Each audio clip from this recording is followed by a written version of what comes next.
का भाव ये है पुण्यात्मा, जो प्रसंग चलता था वही आते हैं कि जैसे क्या मांगू कुछ थिर ना रहाई, और देखत नैन चला जग जाई, 1 लाख पूत 1.25 लाख नाती, और उस रावण के आज दीवान बैठी के मांगे यहाँ की घटिया वस्तु। ठीक है भगवान दे रहा है, ठीक है, और डिमांड करो, ना देता ये मत सोचो कि भी भगवान ने ऐसा क्यों नहीं दिया। ये सब कुछ दे सकता आपको, ये जो चाहे सो कर सकता कबीर परमात्मा। इसकी डिक्शनरी में इम्पॉसिबल वर्ड नहीं है, ये वो समर्थ परमात्मा है। लेकिन बात यही ध्यान में रखना कि डॉक्टर उसी को वही वस्तु अलाउड करेगा जो उसके रोग में बढ़ावा, नहीं रोग ने सहयोगी हो। तो ये भी आप ध्यान रखना, ऐसी वस्तु आपको यहाँ से मिलेगी नहीं जो आपकी भक्ति का नाश करे, और बाकी आपका काम कोई 8 लगेगी नहीं। ये सत्कर मान लियो, बेसिक लिख लेना कि तक कोने में डायरी के।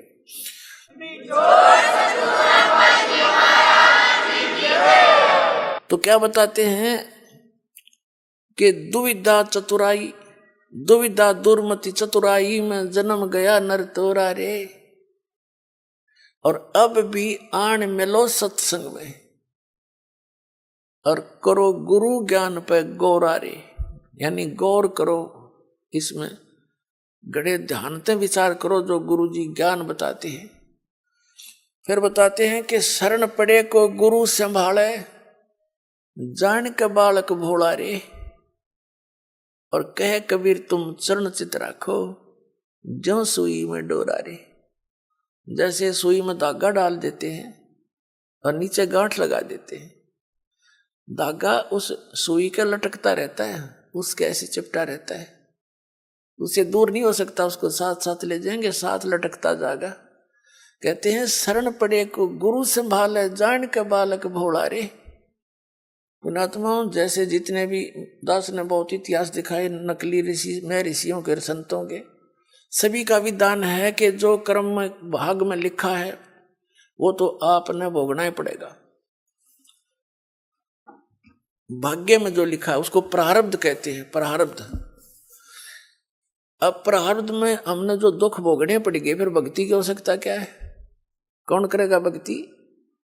1-2 चोटी सी लाग जब आदमी फूक देगा ठा के सारी मूर्तियां नरुन फोटुआ ने, तो क्या कैसे भक्ति कर सकता है? दिल टूट जाता प्राणी का। भक्ति करने की उत्साह तभी बनता है जब आदमी आने वाली आपदा का पता लग जाता कि ऐसा होना था, और फिर एकदम परमात्मा उस बला को टाल देगा आपकी, और आपको महसूस भी होगा सचमुच आज शरण में ना होते थे या बिजली गिर गई थी। तो फिर दूनी रुचि बनेगी भक्ति में।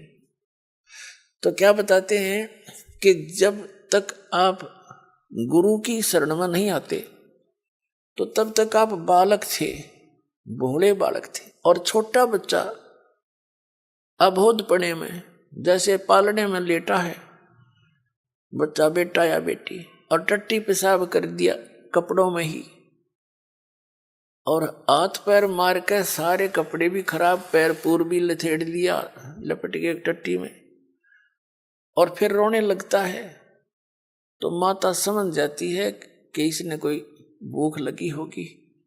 वो जाती है उसको संभालने के लिए, तो क्या देखती है? सारे कपड़े भी खराब कर रखे, टट्टी भी कर रखी, पेशाब भी कर रखे। तो उसने बालक बुरा नहीं लगता, उसको पता है, इसने पता को नहीं, ज्ञान है माने कि इसको पता नहीं, बालक से उसको ऊपर कोई दोष नहीं, कोई क्रोध नहीं करती। उन्हें उठावेगी, धोवेगी, मांजेगी खूब अच्छी तरह, कपड़े धोकर सुखावेगी, नए पर आवेगी, और छाती के लावेगी, फिर लाड करेगी, दूध पिलावेगी। तो आज जब तक इस शरण में नहीं आते परमात्मा कबीर जी की में, आप ऐसे बच्चे हो, और अनजानपने में ना जाने कितनी गलती करके आप कति छट गए, उसमें लथड़े पड़े हो।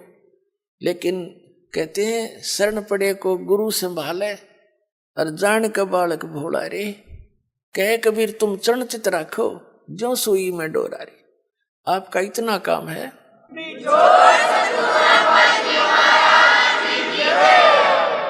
आपके जो प्रारब्ध में जो पहले के जितने भी पाप थे वो आपके साथ लपेट के भेज रखे काल ने, और जिसे पुण्य थे वो भी अंदर डाल दिए, तो आपके दोनों मिलाकर मिश्रण कर रखा है। तो अब परमात्मा आपके उन पापों को धोएगा सारा ने, और फिर आपको स्वच्छ कर लेगा, और स्वच्छ करके फिर सीने का लगाओगा और सतलोक में ले जाकर दूध पियाओगा, यानी वहां सदा सुखी कर देगा आपको।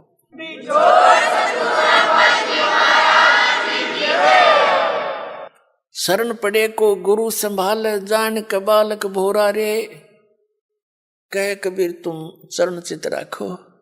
फिर आपका कर्तव्य बताया है कबीर साहब ने, आप भी अपने गुरु जी से ऐसा अभेद संबंध कर लो, मन में दोष नहीं आवे। जिस दिन आपके गुरु जी के प्रति कोई विकार आता है, यानी कोई कमजोरी झांकते हो गुरुदेव के अंदर, तो उस दिन आपका नाम खंडित हो जाता है।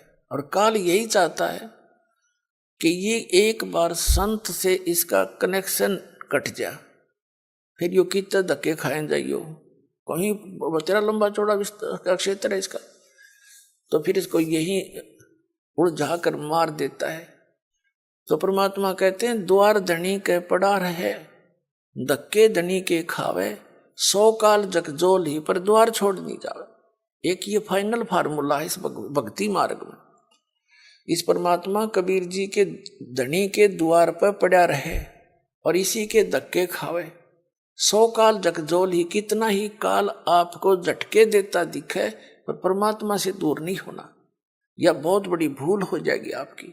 अगर जैसे हम अज्ञानता में, यानी बगैर अध्यात्म ज्ञान के कई बार बहुत कमजोर सोच बना लेते हैं, और हम भूल जाते हैं कि हमने युगों युगों से पापों की गठड़ी बांध रखी है। और उसके लिए परमात्मा कहते हैं धीरे धीरे रे मना, धीरे सब कुछ हो, माली सींचे 100 घड़ा तो समय आए फल हो। आप जी ने भक्ति का बीज ईब बोया है कितने युगों के बाद। अभी तक आपकी पिछले संस्कार ही चल रहे थे, और कहीं थोड़े बहुत पुण्य कर दिए, कि दाने डाल दिए, को छोटे मोटे पुण्य, वो स्वर्ग में बर्बाद कराए आप। पुणात्माओं, ये भक्ति युग है। अब ये चौथा युग का बीच का समय है। इसमें अब कई करोड़ यानी पूरे विश्व में ये भक्ति पर लगेंगे प्राणी, अरबों खरबों की संख्या में। और जो पार होगे वो तो होगे, और रह भी बतेरे जाएंगे। तो वो जो रह जाएंगे ना, उनकी दुर्गति घनी होगी, क्योंकि ये कमाई तो इतनी गजब की बनेगी आपकी, पहले मंत्र से बहुत गजब की कमाई बन जाती है, जबरदस्त भक्ति धन संग्रह होता है आपका। और फिर उनके अगर आप पार नहीं हुए तो क्या करेगा आपके साथ में। जैसे आपकी भक्ति धन इन ऊपर के लोकों में आपको इनका प्रतिफल मिलेगा, जब सतलोक नहीं जान पाए तो फिर ऐसे बनेगी आपके साथ। इस मूल कमल में गणेश जी का जाप है, आपको दिया जाता है, इसका भक्ति धन आपका इकट्ठा हो रहा है, और पार हुए नहीं तो आगे ठड़ी यही रहेगी आपकी। फिर ये लुटेरे आपको टर्न बाई टर्न लूटेंगे। आप गणेश जी के लोक में जाओगे, वहां गण बना देंगे आपको, आपकी पूंजी होगी, रेस्टोरेंट तैयार है, उसका कमीशन है इन देवताओं का। जैसे होटल के मालिक होते हैं, उनका कमीशन होता है वो अलग से, यानी उसमें अपना न्यारा चार्ज लगाते हैं उस बिल में। तो आप कहीं किसी में 10% आपकी कमाई से, किसी में 15%, किसी में 20-25%, ये अपना लेते हैं, तब अपना गुजारा चला रहे हैं। ये कंगाल लोग है 21 ब्रह्मांड तक का उस सतलोक की दृष्टि में। और आप भक्ति के धनी लोग वहां जाते हैं, जैसे यहाँ कुल्लू मनाली में जाते हैं गर्मियों में सेठ लोग, और 10-20 हजार रुपये खराब करके उल्टे फिर आ जाते हैं मुंह लटका के कर्म क्षेत्र में। तो आप इस मूल कमल के मंत्र का जाप जो आपको दिया जाता है गणेश जी के लोक में, वहां ठाठ करोगे, यहाँ के नकली ठाठ। जब वहां आपकी ये पूंजी समाप्त हो जाएगी, उसके बाद आपको भेजेंगे ब्रह्मा जी के लोक में, क्योंकि उसका भी जाप आपने कर रखा है। वहां जब आपकी धन खत्म हो जाएगा, फिर जाओगे विष्णु जी के लोक में, क्योंकि उनका भी आपने धन इकट्ठा कर रखा है। फिर उसके रेस्टोरेंट में वहां रहोगे, उसके बाद फिर जाओगे आप श्री शिव जी के लोक में, उसकी भी कमाई करते हो, मंत्र जाप करते हो। फिर जाओगे दुर्गा जी के लोक में, और वहां भी जब समाप्त हो जाएंगे फिर आपके 2 मंत्र का जाप और रह गया, ये 2 अक्षर का सतनाम का जाप। तो उससे जाओगे आप फिर ब्रह्मलोक में, इस काल के निज लोक के अंदर। वहां कोई हजारों युगों तक आप उस ब्रह्मलोक में रहोगे। वहां इस ओम के धन को खत्म करके फिर वापस आओगे, और फिर इस सतनाम के अंदर जो दूसरा मंत्र है, इसने काल ने उस ब्रह्मलोक में जीव को धोखा देने के लिए नकली सतलोक, नकली अलखलोक, नकली अगमलोक और नकली अकैलोक बना रखे। तो उस पूंजी को फिर ये आपकी वहां बर्बाद कराओगा। फिर रह गया आपका जिसको सार नाम प्राप्त हो गया है और वो पार नहीं हुआ। जरूरी नहीं कि सार नाम मिलते ही पार हो जाओगे, ये तो परमात्मा ने कहा है राम नाम रटते रहो, राम नाम रटते रहो जब तक घट में प्राणे, भाई कभू तो दीन दयाल के भनक पड़ेगी कान। परमात्मा कबीर जी कहते हैं पाकी खेती देख के गर्भियो मत किसान, अब हूँ झोले बहुत हैं, घर आ ले तब जाने। कहते हैं इस या पाकी खेती देख के खेत में अभिमान ना करना किसान, अभी तक बहुत झाड़ या आंधी वर्षा ओड़े आंधी तूफान शेष है, ना जाने की बिजली पड़ जा, तेरे घर आ ले जब मानिए तेरे धन तेरे घर आ गया। इसलिए बताते हैं कि ये ना समझना सार नाम मिल गया तुम पारे होगे। सार नाम की कमाई और मर्यादा में अंतिम श्वास तक करते हुए, और एक विशेष कसक बनाओ सतलोक में जान की।